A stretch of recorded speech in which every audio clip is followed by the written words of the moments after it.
Okie dokie. Today we're going to be checking out Picard's method for solving differential equations, initial value problems.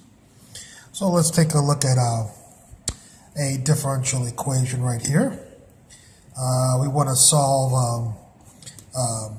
y prime is equal to 4xy given the initial condition y of 0 is equal to 3. When x equals 0, y equals 3.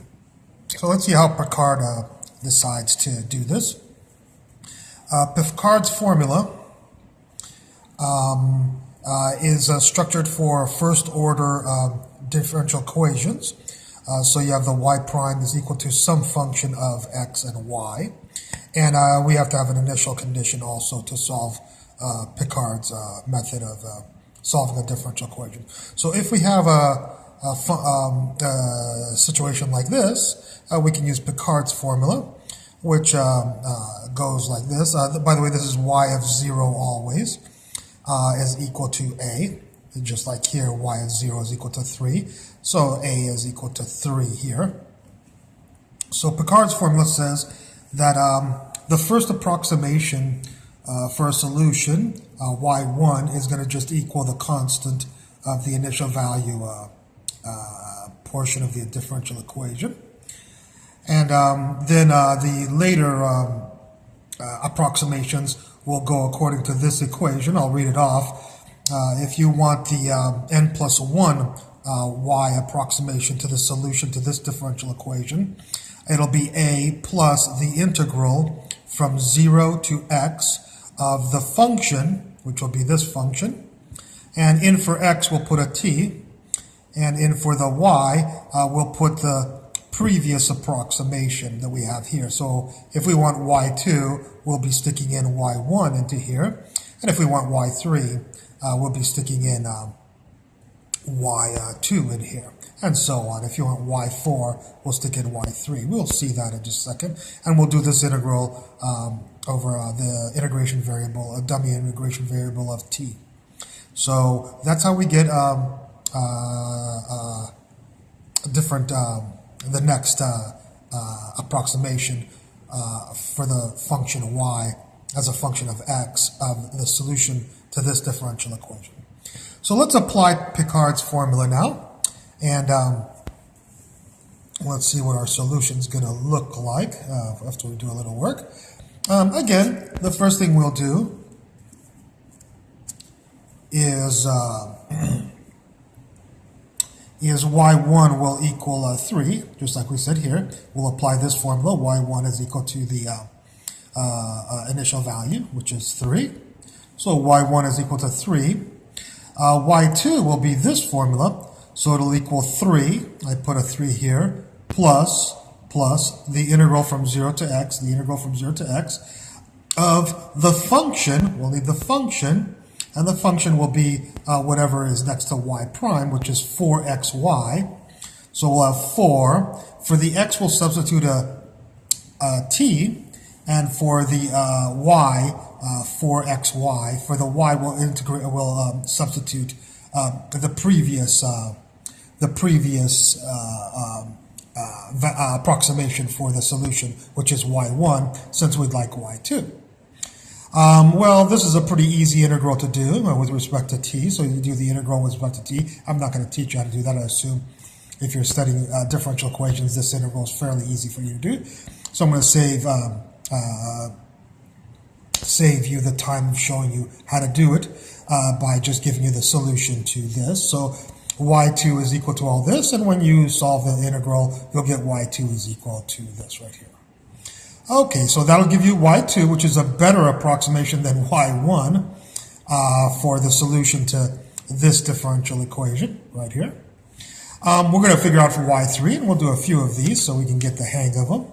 Y3 will still equal, we'll use this formula, y3 will equal a is 3, plus the integral from 0 to x of the function is 4xy, we have the 4 right here. For the x, we'll plug in a t, and for the y, we'll plug in the previous approximation for y. So we're going after y3. We won't plug in y1.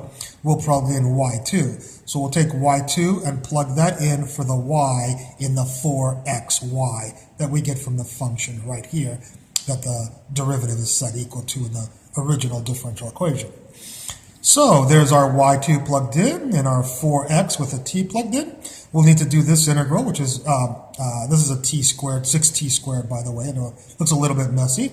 But if you do this integral right here and evaluate from 0 to x, you will get 3, the 3 here, plus, and this integral will turn out to be these two terms right here. Okay? Okay, now that gives us y3, and y3 is a better approximation to the solution to this differential equation. It's not the perfect answer, but it's an approximation to the differential equation that we have here, and it's a better approximation than y2 or y1. Let's take a look at y4. If you want to know y4, again, it'll be 3 plus the integral of 4x. For x, we substitute t, and then y, because the function is 4xy. For y, we will, since we're going after y4, we'll substitute y3, which is this guy right here, except with the, instead of the x's, of course, we'll put in the t's. So we'll get 3 plus 6t squared plus 6t to the 4th dt, and we'll do this integral. And if you do this integral, you will get these three terms right here. This one, and this one. And there's the 3 and the plus. So we have y4 is a better approximation than 3, 2, or 1 to this differential equation. I went ahead and did y5 for you guys. Here's y5, which is 3 plus 4t, 4x, but t is substituted in for x. And then in here, of course, is y4 is plugged into here. And when you do that integral, you will get this as y5. Anyways, sometimes you can look at a series, depending on how many terms you've gotten. And if you might notice a little pattern, you can write the series as a function. It turns out that if you kept on doing this for quite a while, you would notice that this series would actually give you this this solution after when you do it quite a few times. I write here infinity, of course, because this goes to infinity. We've only got to 5, but the smarter you are, the sooner you see the pattern. Now, sometimes you cannot make a pattern out of this, and you cannot write it as a series. It's not always true. After all, you might be able to take this right here and use it in a computer to solve this differential equation over here.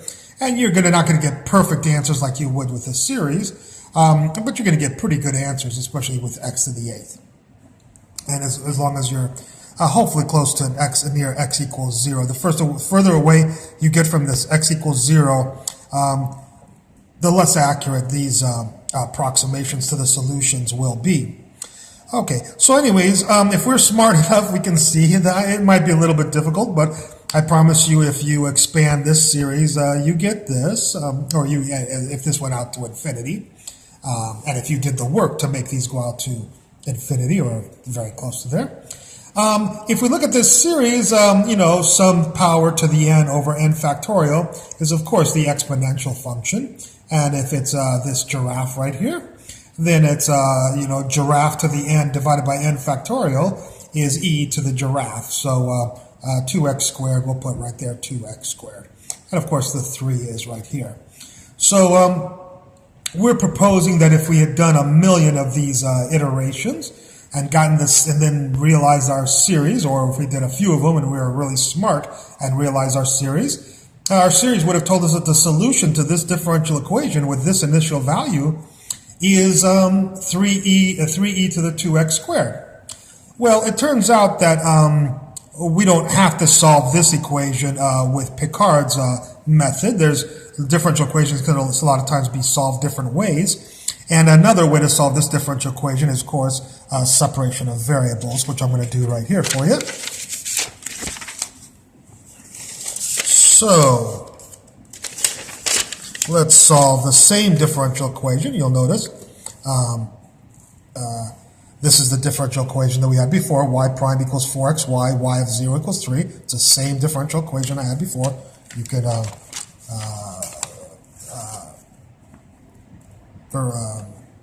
rewind the movie there to see it. Okay, we're going to be using, of course, method of separation of variables. The first thing we'll do is rewrite the y prime as dy dx. The next thing we'll do is separate the variables, put the y people over here and the dx over here with the x people. Then we'll do the integral of both sides. And of course, the integral of that is natural log of y. The integral of this is this. And we have our initial conditions, x equals 0, y equals 3. So we'll stick in 0 and 3, 0 into x and 3 into y, and solve for c. When you solve for c there, you'll get that c equals the natural log of 3. And if you have a c equals the natural log of 3, you can take that, substitute it back into here, which is what I've done right there, natural log of 3 plus 2x squared. And then I've solved for y, of course, and if you solve for y, it's e to this, so we have e to this. And of course, we can do a little bit of algebra to this and rewrite it as 3e to the 2x squared. So we notice that both with Picard's method and with the method of separation of variables, we get the same solution here. And that confirms, hopefully, that Picard's method is valid. Although you might want to do it for a few other differential equations just to prove it to yourself. Anyways, I hope you enjoyed this lecture, and I look forward to any comments at the bottom. Thank you very much.